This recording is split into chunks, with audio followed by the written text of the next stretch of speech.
when people do that to me, your sorry goes in this ear and it goes that ear, because I know you will continue to act the way you want to act. I know how serious this is. I know. That's why I tried to contact. You can do whatever you want to do when you have two open DWIs. And I told you there was absolutely no tolerance. And here you go. Just, I'm going to do whatever I want. Don't work like that, Mr. La Bomba.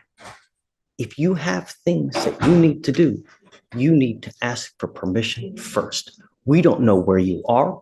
We don't know what you're doing. You just take off and do what you want to do. And it's been like this since the beginning. So I guess we have not gotten your attention enough.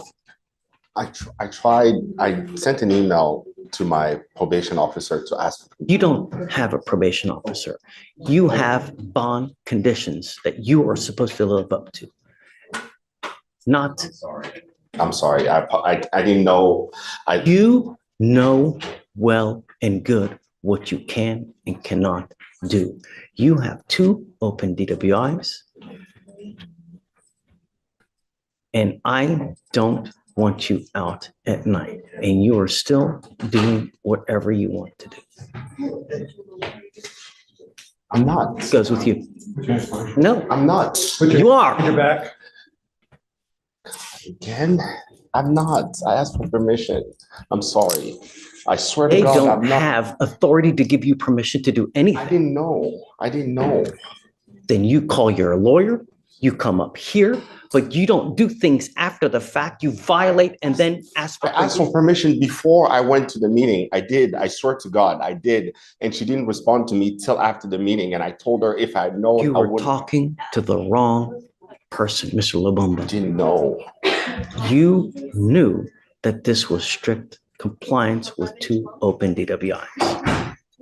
I'm sorry, Judge. What's with you? All right, this one. Oh my God. And Mr. Butte will talk. Don't go far. How do we reach the person who does whatever they want to do? You know, therein lies the question. You know, you got your first DWI. We told you, look, this is how you act. This is what you do. Going so much as to tell you that, you know, every day someone dies from a DWI in our great county. Every flipping day. Let you out. Just no, pick up another DWI. Now we have to micromanage your life, right? Because you scare me a lot more. All I'm asking you to do is I don't want you to consume alcohol. I don't want you to drive, and I don't want you to go out in the middle of the night. I'll give you these conditions for a reason, not for shites and giggles. You know what I mean? yes. And now, so how do we go forward? I can promise you I was not gonna go to the meeting if I had gotten a response back before the meeting. You've already promised me 2 times before. This one when I got the email back the day after I'd already gone, I told her if she had emailed me back before the meeting, I was not gonna go because I'm not playing around I mean, with this. but did you email the day before your meeting? I did. Yeah, I did. That is about just these people are busy and you work and you're sending email to county employees. Do you really think someone is going to email you within a couple hours to the next day to respond to you? Do you really think that if you were to reach out to anyone here, they're going to respond to you in a timely fashion? You have to consider how many thousands upon thousands of emails people here get a day. Victoria, how many emails do you get a day? Oh, at least 100. No joke. You're emailing pretrial services where they have about 2,000 to 4,000 people that they manage. Well, I mean, probably 2 on a daily basis, where they're hundreds upon hundreds. So for you to think that they're actually respond to you, I don't believe you. I think that what you did was that, you know what, I'm going to send an email just so that I CYA and I'm going to go do what I want to do. That's basically what I think. No, I don't. I'm not messing. I'm not playing with this. I am not playing around with this. I'm taking it very serious, sir.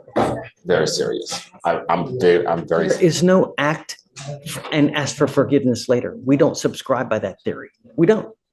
There's no acting like a little child begging for forgiveness later. Okay, Dad, I'm sorry. I won't. That's what my child does. My child will do stuff. Come on, bud, don't do it. Dad, I did it again. Oh, come on, I told you. When people do that to me, your sorry goes in this ear and it goes that out that ear, because I know you will continue to act the way you want to act. I don't know, Will. I'm just. He showed me proof of the meeting. He was trying to get another job so he could work from home because he can't drive anymore. He was 48 minutes late. And in the email, I guess he thought he would get an email response within 24 hours or so. He emailed that morning. The meeting wasn't until late that night, the next day. So when I spoke with him, I understand that it's not the most egregious error. I understand that. I get it.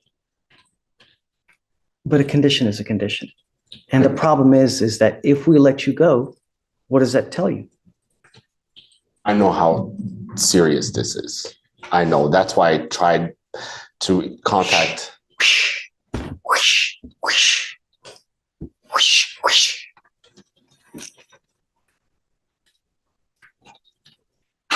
The last thing that I want to do is be an enabler.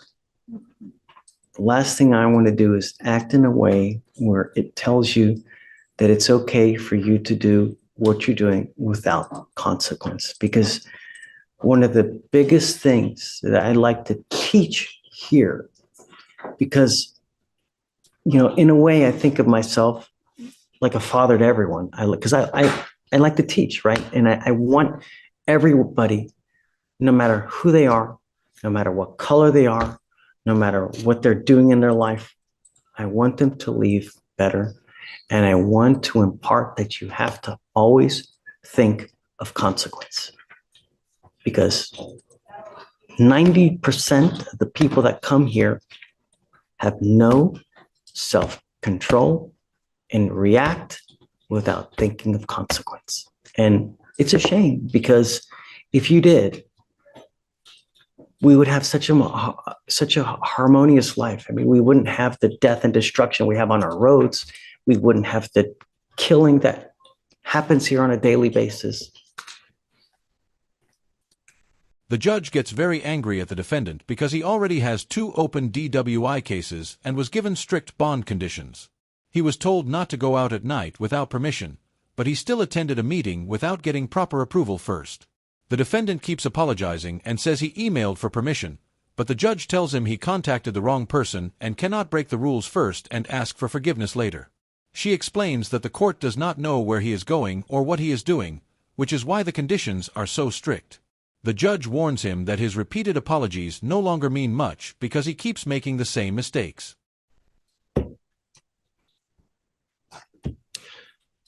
What does he have on his ankle now?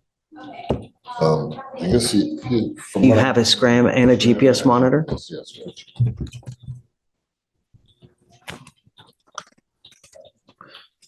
Like I said, Judge, I speak with him often. He has been taking this really seriously. He calls and asks questions all the time. He just didn't call me and ask me about this one. He thought someone else was taking care of that and just made a bad mistake. Don't do it again. If you need help, I'm willing to help you, Mr. Lubumba. I routinely give people here more time if they need it. I really do. And all I want you to do is think. That's all I want. And it's okay. There's nothing wrong. We all make mistakes. We all do things that we regret. crap, my mouth gets me into so much trouble you cannot even believe.